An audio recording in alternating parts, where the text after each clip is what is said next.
삶의 당도를 높이는 고독. 원재훈의 고독의 힘. 표지만 봐도 기분이 좋아지는 책이 있다. 빨간 바탕의 초록 선인장, 고독, 자기만의 방, 인문학. 보기만 해도 행복해졌다. 이 책을 도서관에서 빌려다 놓고 출판사에서 보내주신 책들을 읽느라 계속 미루다가 주말 동안 만나보았다. 언젠가부터 스스로 화두로 삼은 것이 나만의 공간과 시간 그리고 고독이다. 그동안 이런 말이 들어간 책들을 많이 읽었다. 고독을 잃어버린 시간, 혼자 있는 시간의 힘, 100년 동안의 고독, 고독의 즐거움, 고독한 글쓰기, 고독한 산책자의 몽상, 고독, 고독한 당신을 위하여, 너무 시끄러운 고독. 오래전 읽은 책은 제목이 생소하기도 하지만 그간 이런 책들을 찾아 읽은 이유는 알 것 같다. 가족과 보내는 시간이 많은 주부에게는 짬을 내어 나만을 위한 시간을 내는 것이 참으로 달콤한 법이다. 친구와 어울리기 좋아하던 나는 언제부터인가 혼자 있는 걸 좋아하게 되었다. 그렇다고 어울리는 걸 싫어하진 않는데 그런 후에 꼭 나만의 시간을 가지고 싶다는 생각이 든다. 전에 읽은 책 내용 중 어떤 이는 다른 사람과 있는 동안 에너지를 충전하고 다른 이는 혼자 있을 때 충전이 된다고 하였다. 이게 변하기도 하는 건지 모르겠다. 예전의 내 모습이 전자였다면 지금은 후자가 되었기 때문이다.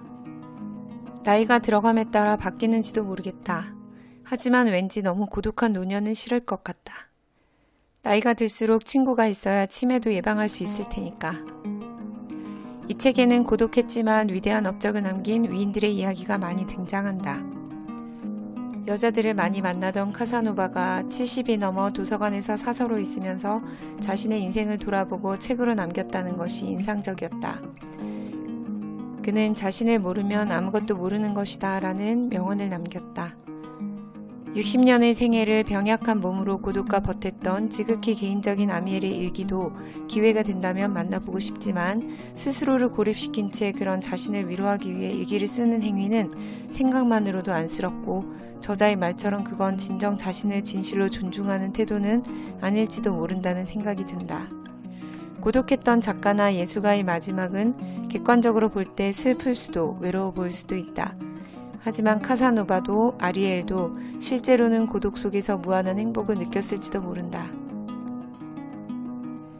책 속에 사상가도 등장하는데 그중 독학으로 사회철학자가 된 에릭 호퍼의 이야기가 가장 기억에 남는다. 길 위의 철학자라는 별명도 있었던 그는 노동자 출신의 철학자이고 세상을 흔드는 감동적인 글을 썼다고 하니 그의 글을 꼭 읽어보고 싶다는 생각이 든다. 그는 남들과 같은 아카데믹한 길을 걸은 것이 아니라 돈이 생기면 책을 사서 읽고 떨어지면 나가서 돈을 벌며 지식을 차곡차곡 쌓아 엄청난 통찰력을 지닌 책을 썼다는 것이 존경스러운 부분이다. 삶의 누구남이 그대로 녹아있는 글이 아니었을까?